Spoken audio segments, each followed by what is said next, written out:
Bismillahirrahmanirrahim. Assalamualaikum warahmatullahi wabarakatuh. Bapak Ibu yang saya hormati, izinkan saya, Bambang Arif Nugraha, mahasiswa program studi Magister Manajemen, Fakultas Ekonomika dan Bisnis, Universitas Gadjah Mada, menyampaikan presentasi tesis berjudul Peningkatan Kompetensi Quality Control atau QC dalam pencapaian indikator kinerja utama atau IKU produk ekspor pasteurized crab meat di bawah bimbingan Bapak Novi Iman Vidya Kemal PhD. Bapak Ibu yang saya hormati, latar belakang penelitian dimulai dengan tidak adanya best practice atau guideline dalam industri pasteurized crab meat yang sudah berkembang hampir 3 dasawarsa terakhir ini. Akibatnya, terjadi masalah dengan rendahnya rendemen atau yield daging, kemudian turunnya persentase jumbo yang merupakan assortment termahal dibandingkan assortment lain seperti super lamb, regular lamb, spesial ataupun chrome meat, dan juga produk yang sudah dikirim ke Amerika Serikat tercemar antibiotik chloramphenicol. Tentunya hal ini menyebabkan kerugian, khususnya di mini plant karena rendahnya rendemen atau yield daging dan turunnya persentase jumbo. Kemudian bagi UPI atau unit pengolahan ikan akan mendapatkan kerugian yang sangat besar manakala terjadi shipback container atau pengembalian kontainer dari negara tujuan ekspor. Bapak Ibu yang saya hormati, pertanyaan penelitian yang timbul, mengapa rendemen kurang dari 25% yang menjadi keumuman di industri ini? Mengapa jumbo kurang dari 15% sesuai dengan amanat dari Permen KP nomor 16 tahun 2022 yang mengatur bahwa raw material yang dibeli harus di atas 10 cm lebar karapas dan beratnya minimal adalah 60 gram untuk mendapatkan jumbo di atas 15%. Kemudian, banyaknya kontainer yang shipback di periode tahun 2010 sampai 2015 karena tercemar antibiotik chloramphenicol. Mengapa ini terjadi?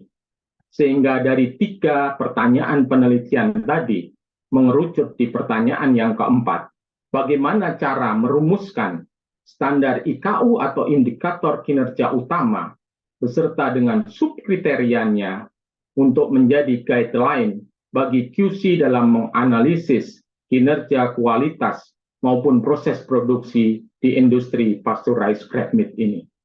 Bapak Ibu yang saya hormati, kerangka penelitian bahwa sebuah industri tentunya menginginkan bisnis sustainability dapat tercapai sebagai goal dari perusahaan ataupun industri itu sendiri. Untuk bisnis sustainability yang sifatnya adalah ketersediaan bahan baku, mungkin saja bisa terpenuhi pada saat ini. Namun, bisnis sustainability dalam arti komersial, di mana seluruh stakeholder harus menikmati keuntungan atau profitabilitas dari industri ini perlu dipertanyakan karena tidak dipenuhinya kriteria atau IKU yang menjadi pokok dari guideline di industri pasteurized crab meat ini. 3 IKU tersebut adalah program bebas residu chloramphenicol yang di dalamnya ada 5 subkriteria dari mulai pelatihan GMP dan SSOP, update hasil uji CAP oleh quality control, tersedianya laboratorium uji chloramphenicol di UPI atau unit pengolahan ikan, kemudian screening kesehatan karyawan pada saat mereka masuk ke ruang proses, dan asesmen atau pengawasan dan penilaian terhadap kondisi di mini plant agar bisa membebaskan chloramphenicol pada daging yang dibikin atau dikupas oleh picker. Kemudian di peningkatan yield atau rendemen daging, di situ ada subkriteria FGD, yield, traceability, dan sustainability, ketersediaan sarana prasarana dan supply S, Kemudian pengawasan sortasi bahan baku, ini penting sekali. Mengacu pada Permen KP nomor 16 tahun 2022 tadi. Kemudian pengawasan proses kupas di mini plant dan optimalisasi yield dengan teknik Marda. Sebuah teknik yang ditemukan oleh Marda, salah seorang picker atau tukang kupas yang berasal dari Sulawesi Selatan, dan namanya diabadikan menjadi salah satu assortment di daging ini, atau dengan nama lain flower lamb ataupun super lamb.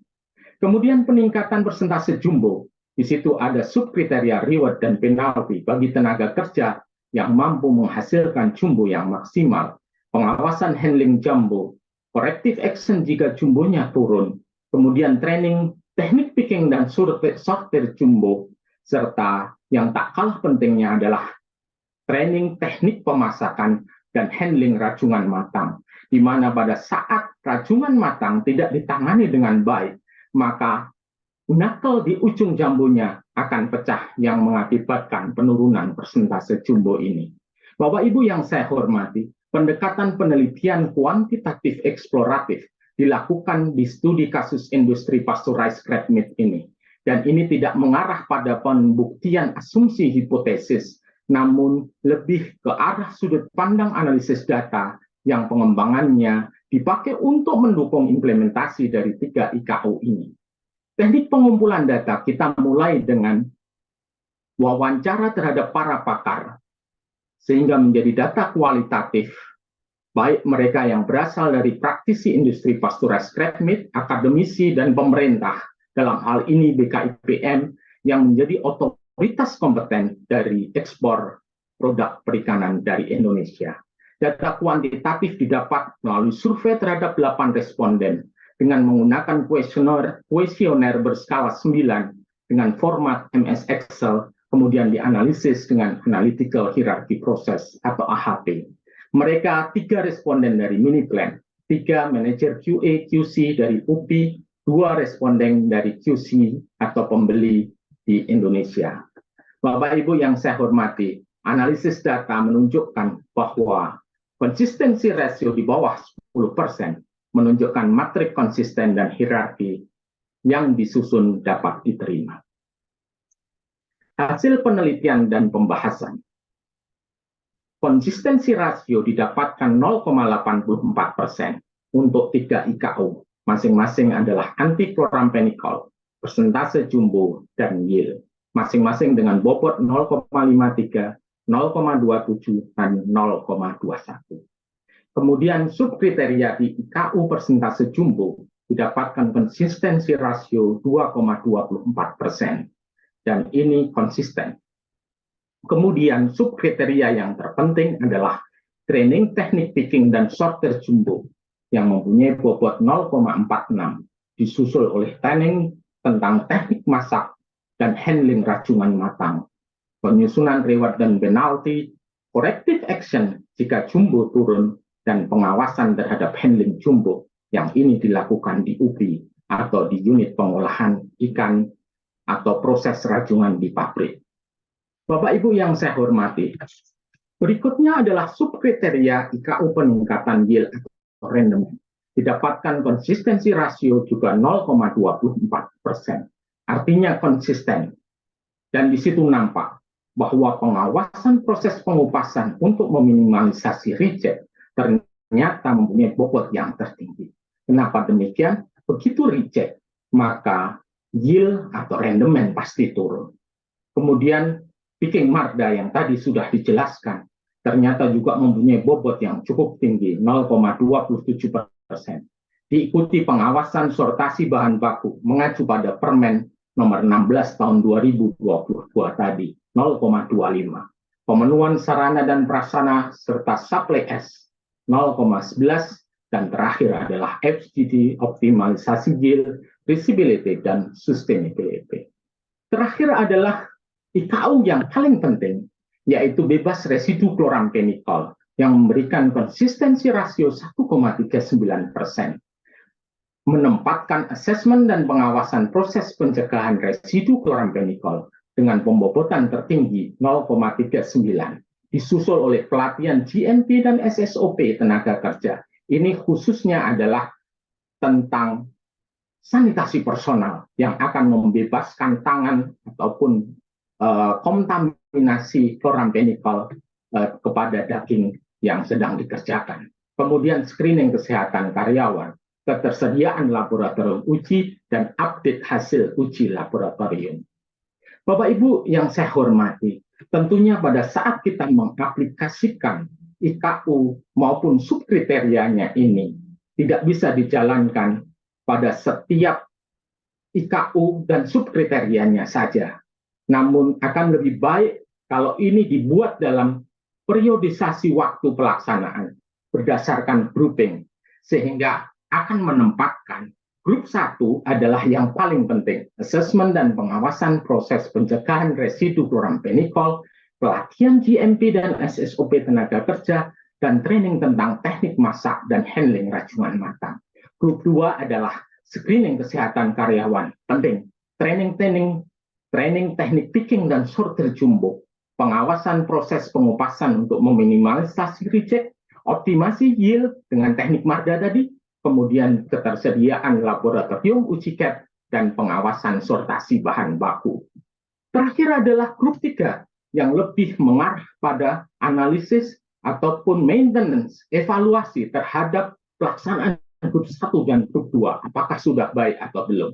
Di situ ada update hasil uji laboratorium chlorampenicol, pengawasan handling jumbo, pemenuhan sarana dan prasarana, kemudian corrective action, FGD, optimalisasi yield, traceability, dan sustainability, dan terakhir, pasti dibutuhkan reward dan penalti untuk memacu kinerja picker atau tukang kupas agar yield-nya bisa maksimal, agar persentase jumbonya bisa maksimal. Banyaknya terjadi pelanggaran di industri terhadap pelaksanaan 3 IKU ini karena belum adanya best practice mengakibatkan kerugian, dan tentunya ini mendorong pencapaian solusi untuk menyusun standarisasi rumusan 3 IKU utama dan subkriterianya dapat dilakukan di industri ini. Kesimpulan dari penelitian ini, proses produksi tidak akan sukses jika tidak diawali dengan pemahaman dan pengaplikasian IKU industri, sehingga kita dapat mencegah terjadinya kinerja yang rendah, khususnya pencapaian rendemen daging, perolehan persentase jumbo, dan peluang dikembalikannya kontainer karena tercemar chlorampenicol. Agar didapatkan standarisasi IKU dan subkriterianya, dalam implementasinya IKU dijabarkan dalam masing-masing 5 subkriteria tadi yang pertama, namun dalam pelaksanaannya dibuat dalam 3 grup periodisasi waktu yang terdiri dari urutan 15 subkriteria dari mulai yang penting sampai yang paling kurang penting. Nah, Bapak Ibu sekalian, pemerintah dalam hal ini diperlukan untuk menjadi wasit yang baik agar semua rantai pasok, agar semua stakeholder mampu dan mau untuk menaati IKU maupun subkriterianya yang nantinya di lapangan akan di-lead oleh personel QC. Personel QC nantinya akan menumbuhkan trust building di antara nelayan, mini plant, UPI, pembeli agar melaksanakan secara bertanggung jawab bersama-sama. Bapak Ibu yang saya hormati, implikasi yang bisa kita petik dari penelitian ini adalah pemahaman dan pengaplikasian subkriteria dalam 3 klasifikasi periodisasi waktu tadi dapat menjadi panduan teknis atau best practice yang akan meng-guide QC dalam memimpin proses pengawasan kualitas maupun peningkatan kinerja proses produksi pasteurized crab meat. Pemerintah akan mempunyai policy brief untuk mengatur semua kepentingan. Keterbatasan dalam penelitian ini seperti reputasi pembeli, sistem pembayaran, dan penelitian yang tidak dilakukan di luar Indonesia yang menjadi pemasok rajungan juga menjadi keterbatasan dari riset ini. Terima kasih. Semoga riset ini dapat membantu industri pasteurized crab meat tetap menjadi pemasok devisa terbesar ketiga di sektor perikanan. Assalamualaikum warahmatullahi wabarakatuh.